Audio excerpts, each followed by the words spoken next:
Just kind of looking ahead, a few things. A week from today, they're having, maybe when you guys were in high school, you did where they bring you through, what do they call it? Sneak peek? So Yeah. they're going to do that on Wednesday.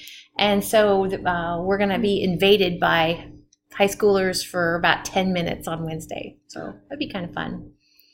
When? Next Wednesday? Wednesday, a week from today. And I'm kind of looking at your test, and I kind of hate to do this. We're not going to have any more tests for this semester.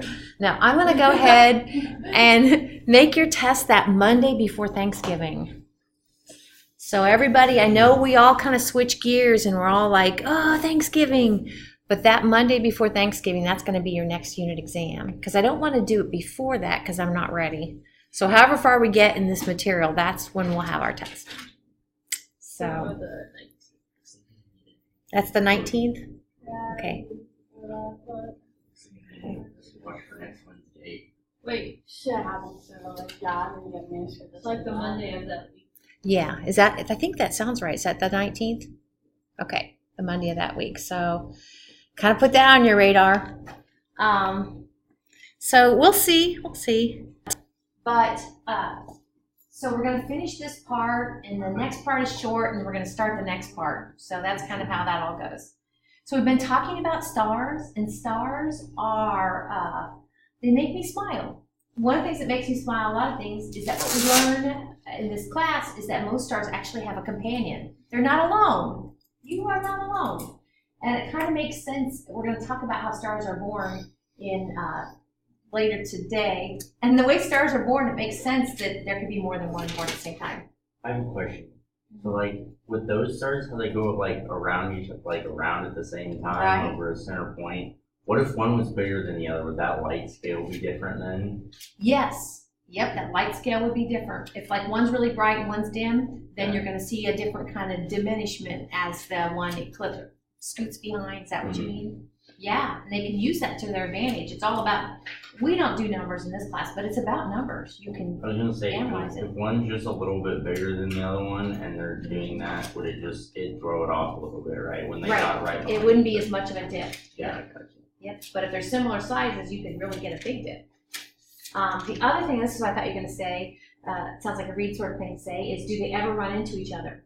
Yeah, they do actually. They can collide. They can actually collide. Now, that's when they're not on a stable orbit, and that's most likely with more exotic things like neutron stars can actually collide. So, and that's a crazy sort of deal. But these are showing stars that are, I'm going to take a running start at it. So these star A and star B, they're orbiting a common center of mass, which is kind of in the middle, and they're doing a dance. Okay. These are doing a dance, kind of like what Reed was saying, and we see their dance. This one, we see their dance because of their difference in their spectra. Remember those dark lines? Those are actually signal coming from the light coming from the star. This we can tell they're doing a dance because of the light dipping down. Okay, this one's called eclipsing, the other one's called spectroscopic. How come nobody ever put this slide? So should I not start? No, I'm not. I am just a creature of. I'll go back to my office and be like, why don't people do that? So, because I'm kind of wondering, well, then I shouldn't print them out.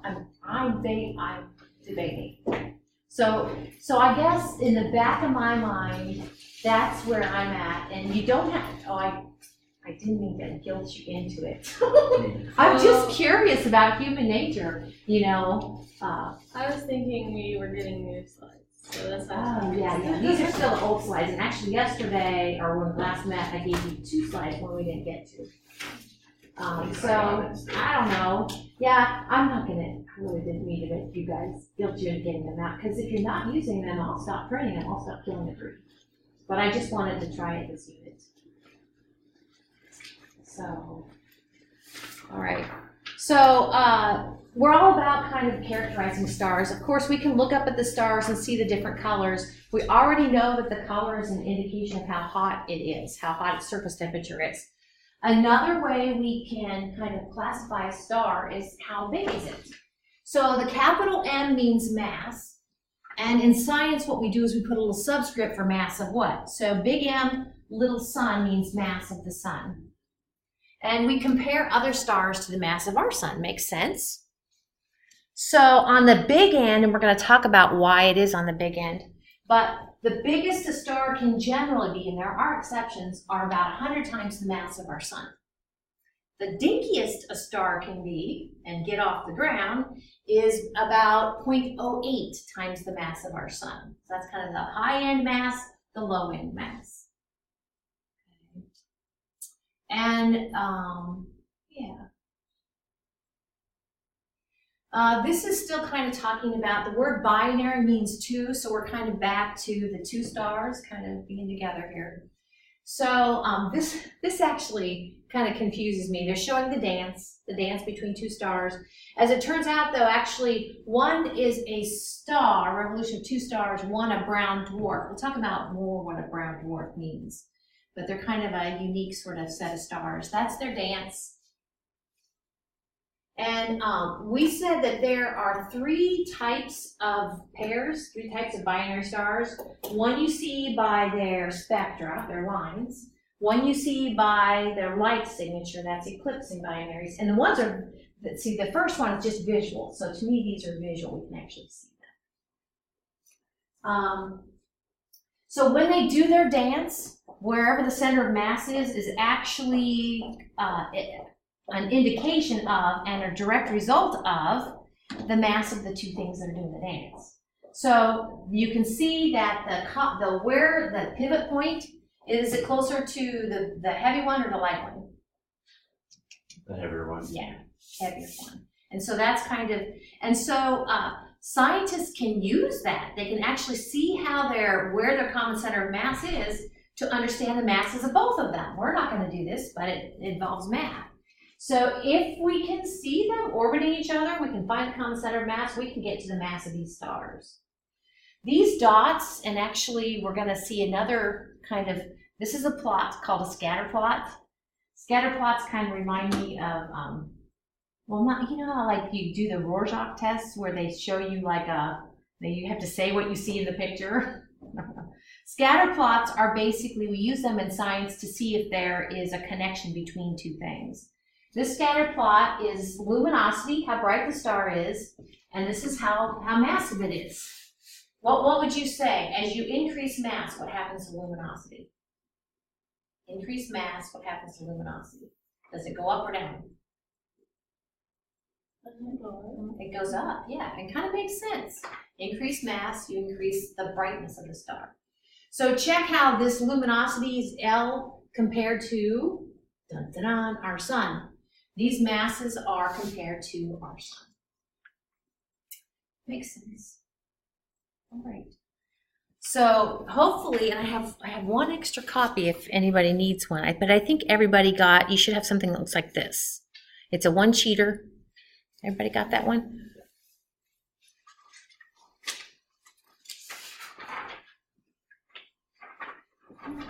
Hey, who's got this?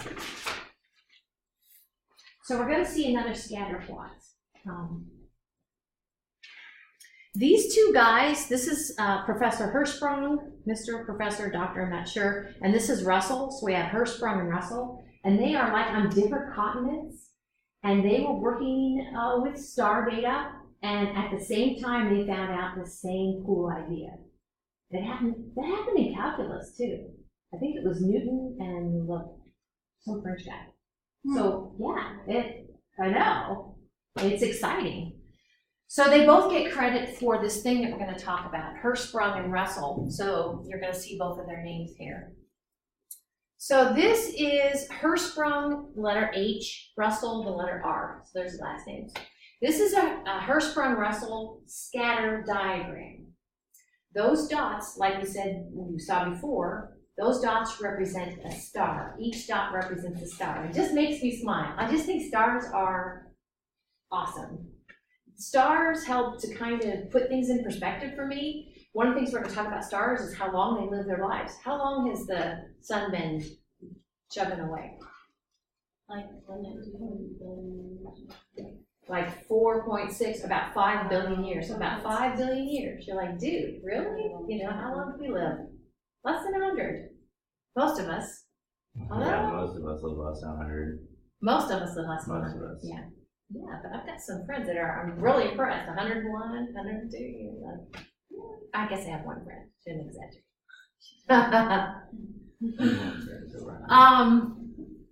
I don't have your test made up, obviously, but I will ask questions over this HR Hirschsprung-Russell diagram.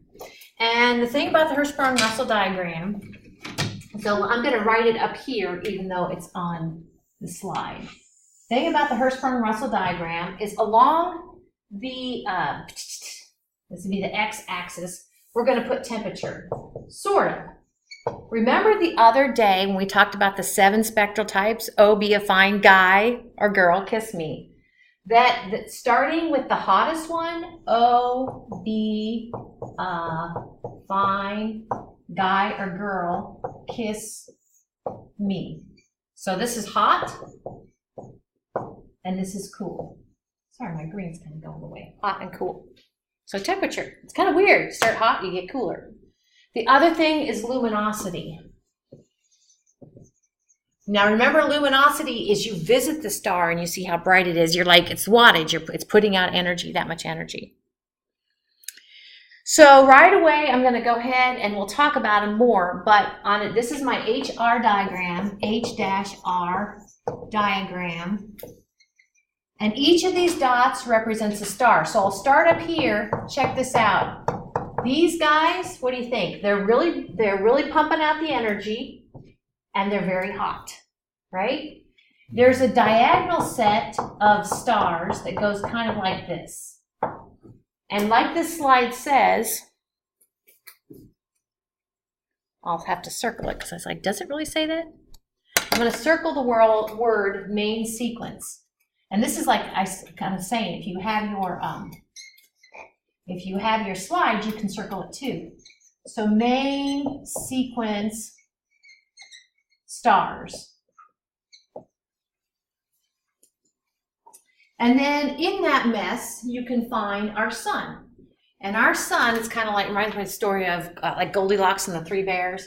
Our sun is kind of middle of the road with regard to a lot of things, including. It's in the yellow area. It is in the yellow area. It says it up there on the thing.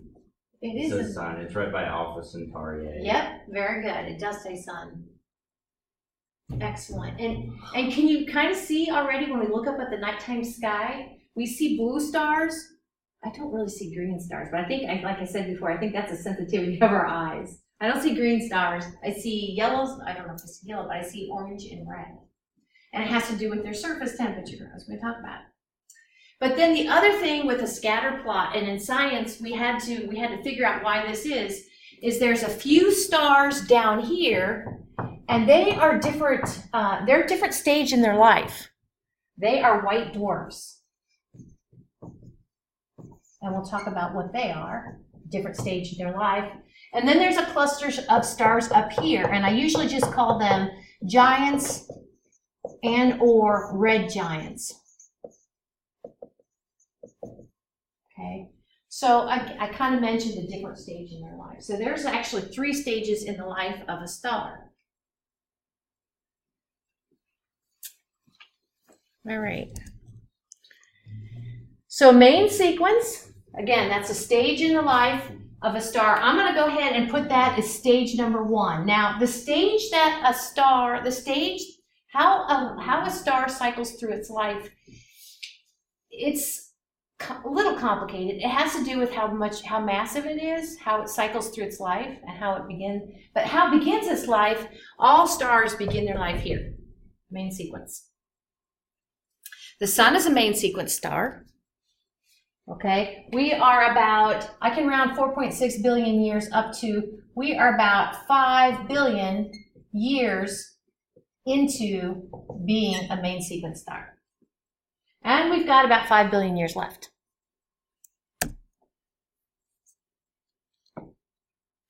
And main sequence stars have this awesome thing that, and it makes sense to me, that the hotter it is, the more luminous or bright it is. The cooler it is, the dimmer or the less wattage it's putting out with regard to energy. It makes sense. Okay? But here's the deal. Yeah, this works. So I am going to go ahead on the main sequence. I'm going to add something. I am going to, up here, I'm going to put massive, massive. By massive, I mean heavy.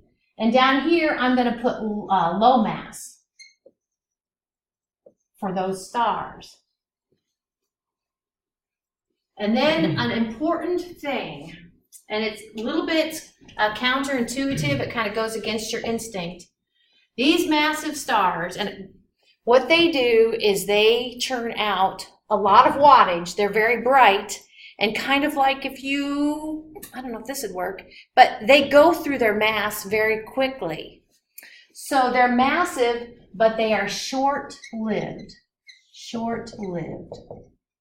And we're going to talk about what do you mean when a star lives? What does it mean a star dies? Short-lived. Well, short-lived, yeah, they're short-lived.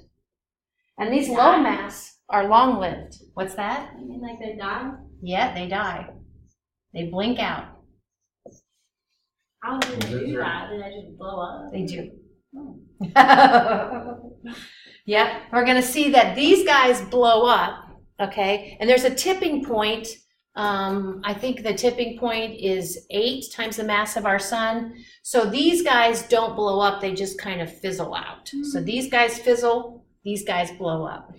Are we still on this slide or this next slide here? Like, should I be writing on this one or still this one? We're on this one. Oh. You're fine, it's all in the same place. Does it matter? No, it does not matter. They're your notes.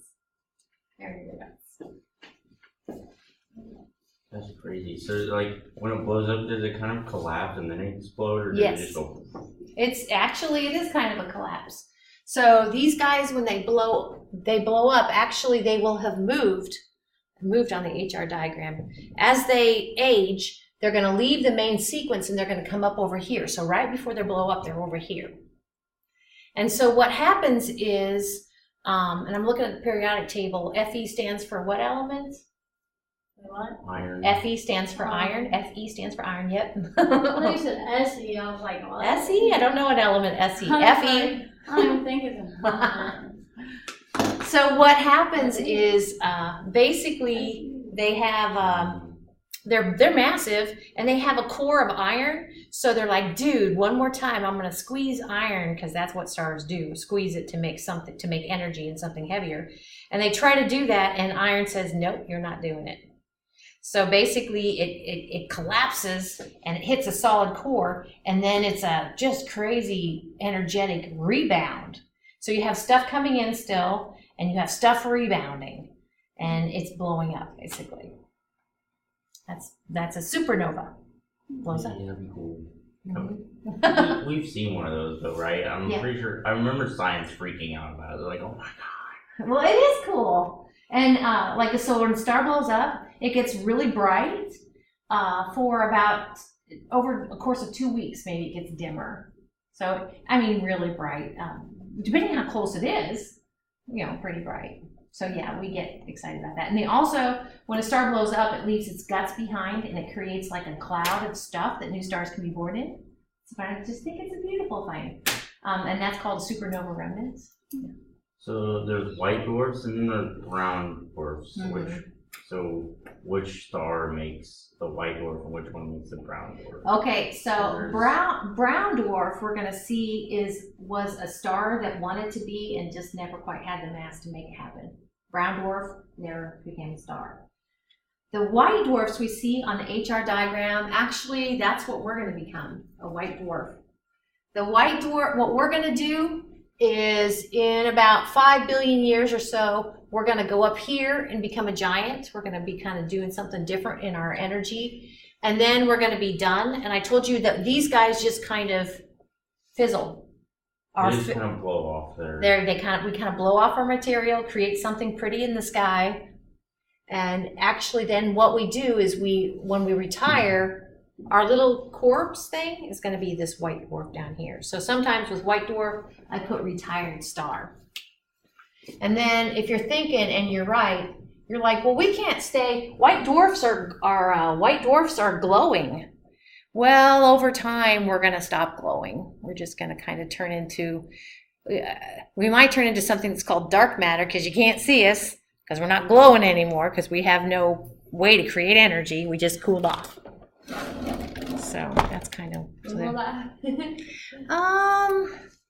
Let's see. It's going to take another 5 billion here, and it's kind of short here. Maybe 100 million here, and then I don't know, maybe another 100 million here, and then to cool down, maybe another 100 million. I'll be dead by then. It's. But as we're talking about all this, the way scientists can put together the pieces, we'll be dead by then, but we can see other stars in these different stages. So we can like, oh, that's what that looks like, and it makes sense with regard to the theoretical, like what we think it should be, and then we observe it like, oh, okay. Okay, so giants, supergiants, and white dwarfs. Yeah, I've been kind of talking about the stages. This is kind of showing you some relative sizes. So an example of a white, this is over here. So this is Earth, and this is a white dwarf. What? Yeah, Earth They're and the white. same size. Uh-huh. And a white dwarf, remember, is a retired star. A big difference, though, they look like they're the same size, but I don't know if I can kind of convince you of this. I think you'll pick it up later. The white dwarf is like really dense. It's really dense. What I mean is its atoms are closely packed together. So even though they're similar volumes, the white dwarf weighs a lot more because it's like the core of a retired star, a white dwarf. All right, here's one for you. Okay, so here's the sun, and our sun is main sequence. You kind of see it's in the main sequence stage. Surface temperature is about 6,000 Kelvin, 5,800 Kelvin. And you can kind of see to scale, like this, the Earth, you know, what that would look like. All right, so let's look at something different. The Aldebaran is a name of a star in, I had to think, in the constellation Taurus, Aldebaran. It's in its giant stage, so you can kind of get a sense for the swelling, like how much did it swell. If this is the sun, this is volume we're kind of talking here. Okay, so the sun, actually it's, the sun, I'm reading this, the sun would be kind of the volume of that square, and there you go. So this is the orbit of Mercury. Here we go. Betelgeuse, what constellation is that with? Do you remember? There's letter O. Orion. Mm-hmm. Orion. Betelgeuse is in Orion. The orbit of Mars. Yep, the orbit of Mars, orbit of Earth. That would be problematic. So it pretty much sucks in Jupiter too. You would think, yeah, you would think so. Kind of get a sense for scale, yeah. Yep. So I kind of put the red giants, super giants kind of all up here. It's swollen. One thing about it though, what does it mean by it's really bright because it's swollen, but what about its temperature? What would you say about its temperature? They're not very hot. They're not very hot, yeah. And that's because their edge, because that's what the temperature is, their surface temperature, their edge temperature is kind of far away from the powerhouse, yeah, the core. Yep. So, wow, look at that HR diagram. Very busy. So each of those dots represents a star.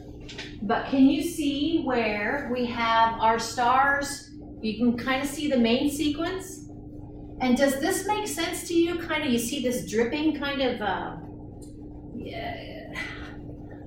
Can you kind of see these guys look like they're kind of almost in-betweeners? Okay, does that make sense? They're kind of on their way up. Same one with the ones up top. They're like nowhere. They were supposed to be like the stars that had a bunch of energy, but they're kind of fizzling out, I guess. They're kind of running out of Yeah, time. that would make sense. That would make sense to me. What I'm thinking about some of these is they might be on their way down here. These are the retired stars. So you said brown dwarfs are a star that didn't get off the ground, or I said that, brown dwarfs. And white dwarfs are the retired star. Red dwarfs then, I don't know if you ever heard that term, but red dwarfs are kind of reserved for these guys over here. Red dwarfs, and they're kind of, they're low mass, long lived. That's the red dwarfs. And they're not very big either. They're not very big. Yep, exactly. And this is to kind of show you relative size, like Sun, Earth's orbit, and this is showing you a supergiant. That's the sun. Yep, that's the Sun. Oh my gosh. Wow. And you figure the Sun's really big to the Earth, so. That's crazy. That is Wait, so amazing. then what's that planet then? That's the sun. It's another star. This is another star. Yeah, this is another star. So Canis Major, do you remember what is that? What constellation is that? What is Canine? Dog. Oh, it's in the dog one with Orion, right? Yeah, it's in the dog one with Orion. Yep. Canis Major, big dog.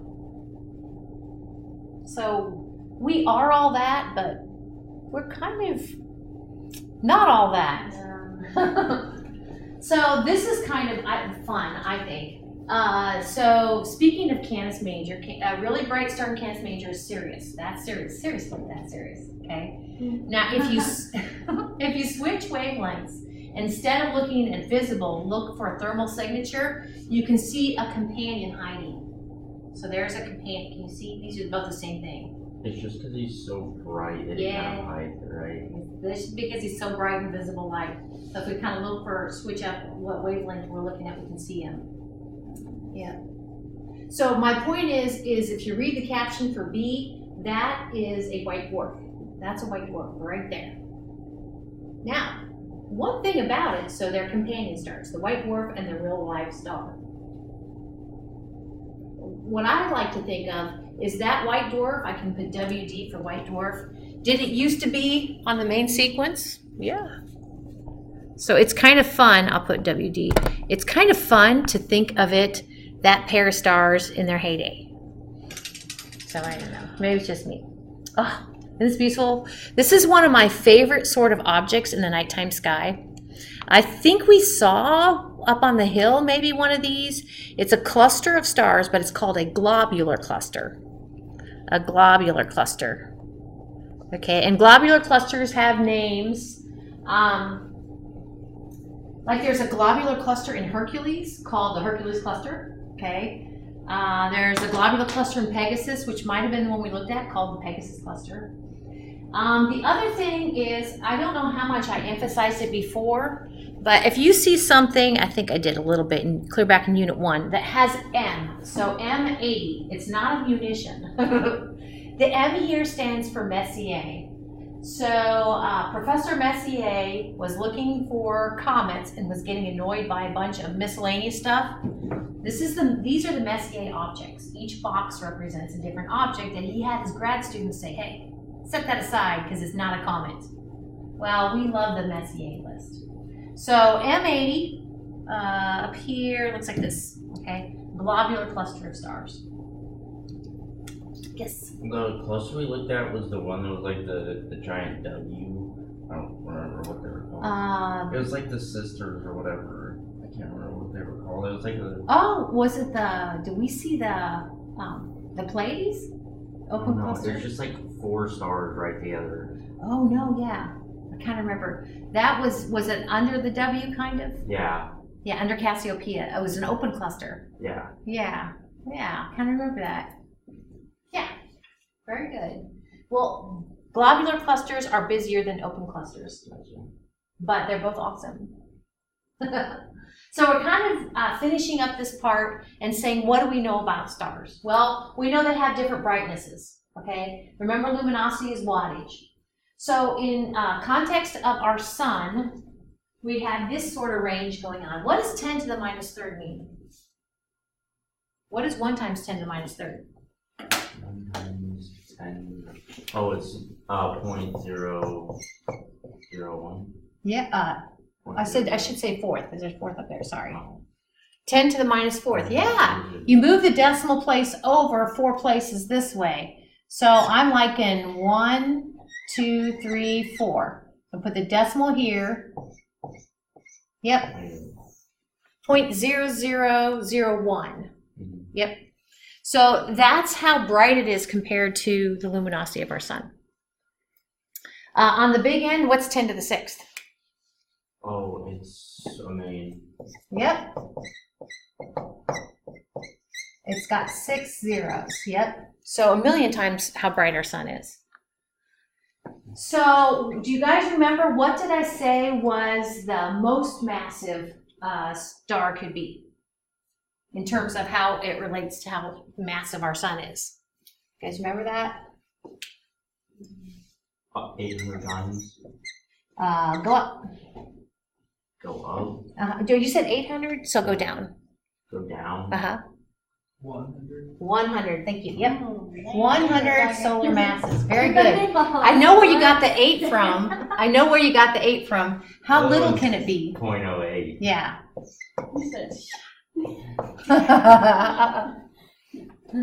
So does this make sense that we could say on the low end of luminosity are 0.08ers and on the high end of luminosity are 100s?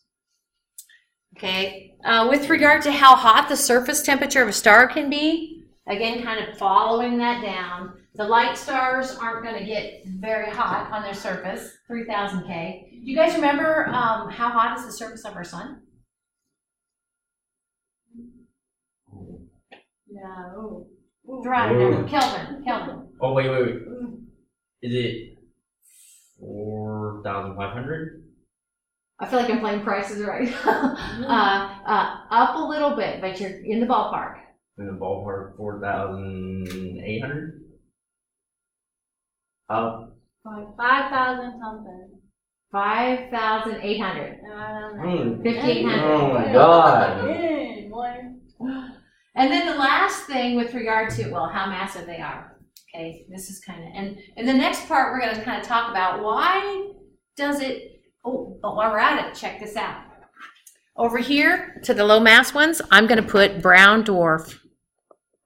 Brown, does it make sense? Because it never got off the ground because it wasn't massive enough.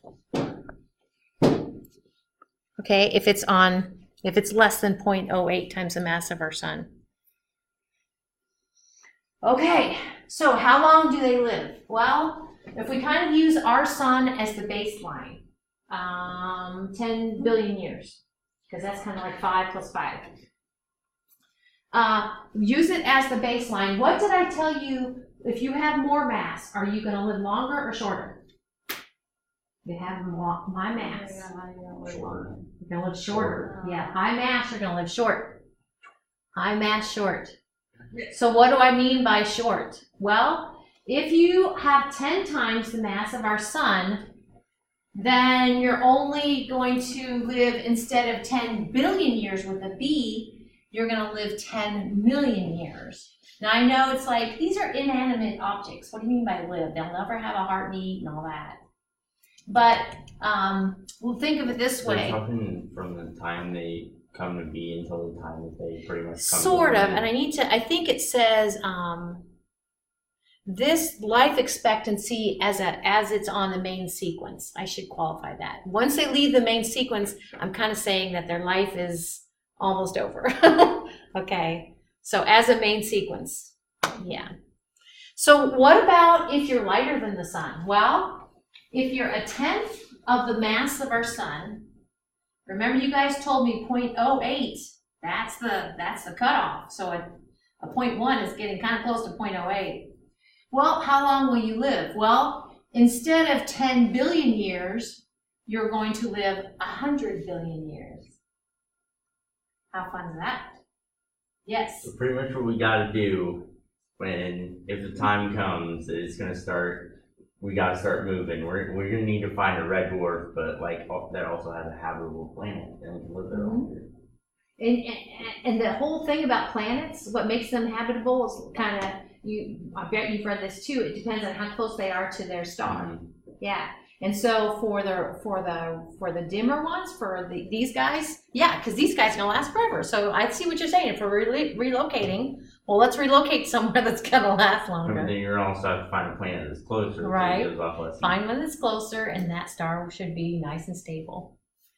So I think clear back in Unit 1, I might have said, I threw out a few numbers. I threw out the solar system is about 5 billion years old. Well, how about the universe, the observable universe? How old is our universe?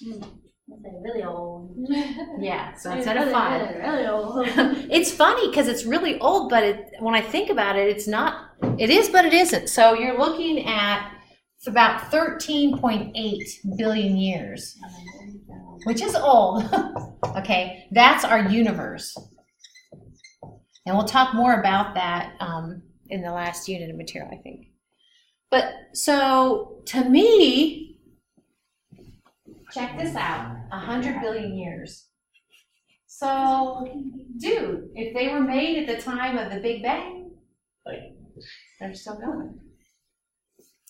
Okay, so we're gonna go on to the next part. So far, so good, guys. All right, and this is where, see if it plays while I'm handing this out.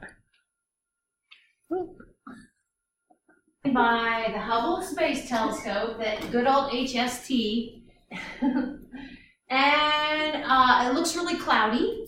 So this kind of what we call nebulosity. A cloud in outer space is a nebula. Do they actually really look like that? Yes. What? It's a photograph, yeah. That's Yeah. not Photoshop? Nope. No, that's not. Oh my. No. It looks It's like a movie. It's the Carina Nebula. Now taken by with an awesome telescope. Ooh, that's crazy. That is very That is crazy. crazy. It's beautiful. There's one that they have, I can't remember which one it's called, but it looks like a giant eagle. And it's red. Yeah. It's red, I I think. think I've seen it, yeah. Yeah. They're just gorgeous. But we're going to talk about stars being born, and they're always born in nebula like this, or nebula anyway. And kind of hiding, we'll be looking about kind of hiding stars being born. So we've run into the term nebula when we talked about how our solar system came to be. It was the solar nebula, kind of a smaller, nice little thing that made a lovely star, the sun, and the planets. But think of something larger on a big scale, and that's what we call a giant molecular cloud. So somewhere, okay, giant molecular clouds is just a humongous nebula. I'm trying to see if I had it on molecular cloud. Molecular cloud, just a giant nebula. I'll even write that up here. That's it. And if it's giant, you can have all sorts of stars being born. Giant nebula. That is the technical term. Just kidding. So you can have all sorts of stars to be born in that stuff at one time. And it kind of makes sense that that's how you get your clusters. That's how you got that cluster of those stars that we saw in your Cassiopeia. Because there was just a giant molecular cloud and many stars could be born at the same time. That picture that we saw, a bunch of stars kind of doing their thing. In order for a star to kind of get its bearings, it takes a while. The first thing that needs to happen is in that giant nebula, the molecular cloud, it needs to become cool enough in order for these little, it's like if you're making a snowball and you want to make one here, and you want to make one here, and you want to make one here, you can go ahead and kind of start little balls rolling. And it needs to be kind of cold. So can you guys see this region right here? We're kind of finishing up with Halloween. This kind of reminds me of a ghost. Mm-hmm. That, it does. That's actually what we call a dark nebula. So dark nebula means like a gas or dust or cloud stuff where stuff can be born. Dark nebula just means it's not glowing. And actually, it kind of reminds me of some things in Star Trek, like the old series, the kind of creepy, like things that have personalities. But anyway, that's a dark nebula. And so we can have stars being born all at once there. So I'm going to kind of show you from left to right what this young group, we could say young group, young clusters of stars would look like. Does this make sense? It's kind of a clever thing. If and I shouldn't insult anybody if you can see these colors, but we see yellow, blue, red. That represents the different colors of the stars that we see. Where did it start from? Well, it started over here. You see the molecular cloud, which is just a giant nebula. You see a bunch of little nubbins. Now, what does proto mean? Like if you have a prototype, you have a prototype means. Oh, you have like a beginning. Yeah, a beginning. Like Yeah, exactly. So prototype is a beginning. A protostar is just kind of not a full-fledged star yet, but they're being born. What do you think happens? What does LY stand for? Light years. Light years, yep. So what's going to happen over time to this cluster of stars? Do you think they'll get closer together or farther apart?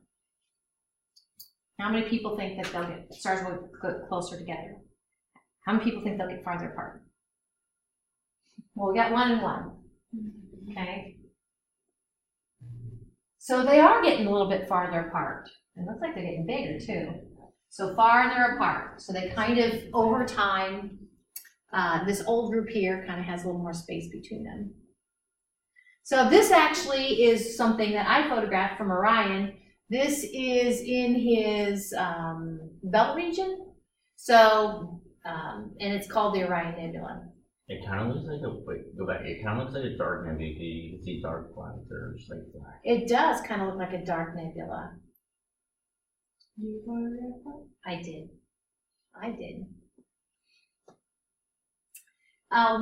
This reminds me of our sun a little bit. We just talked about our sun, just seems like the other day.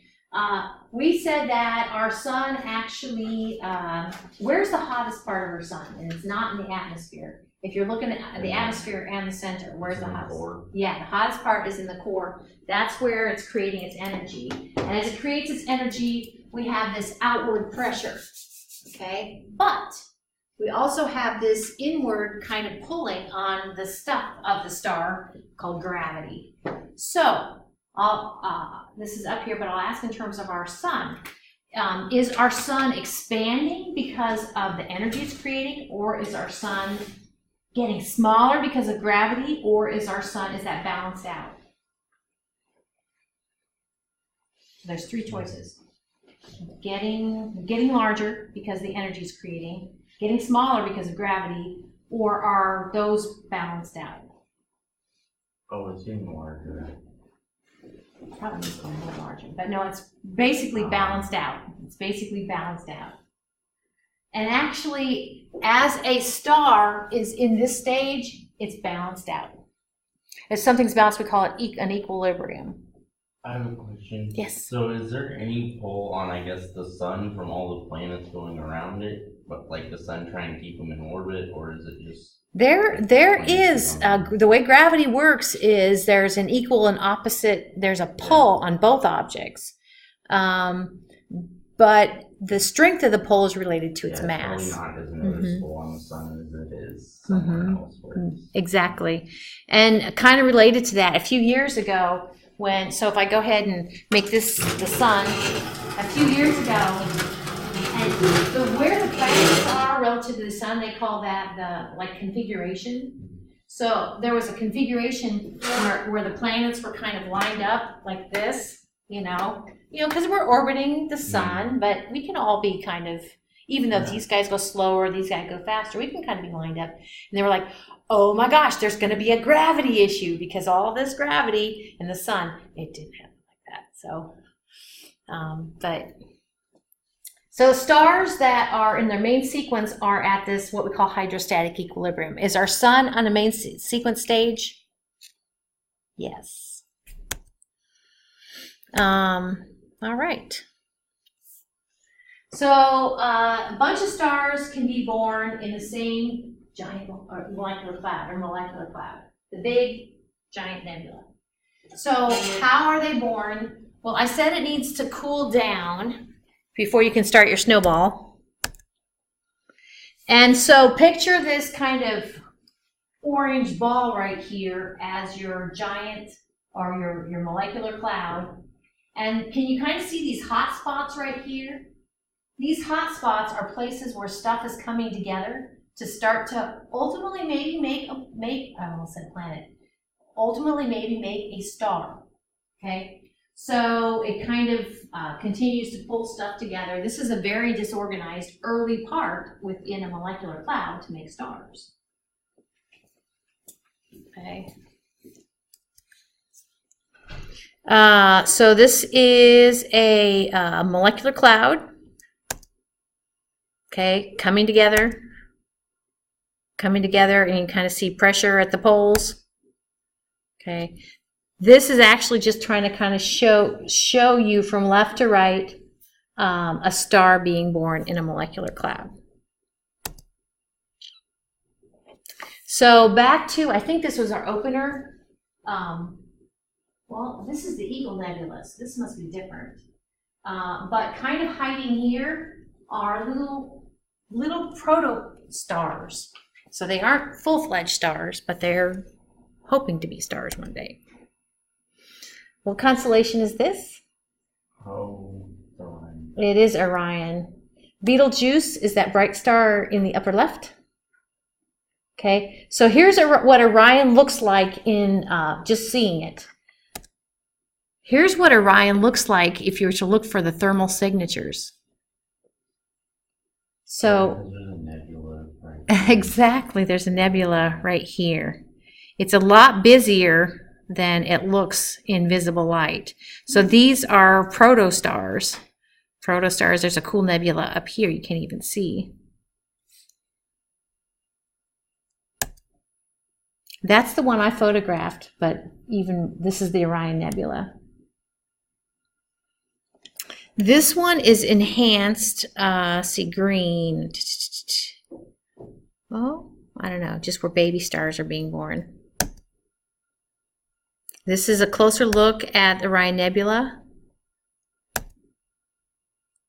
Okay, this is a good place to pick up on. So Friday, we'll probably finish up this part. So bring these Friday if you would, and then we'll do something. I haven't decided what it's about. Okay? Very good.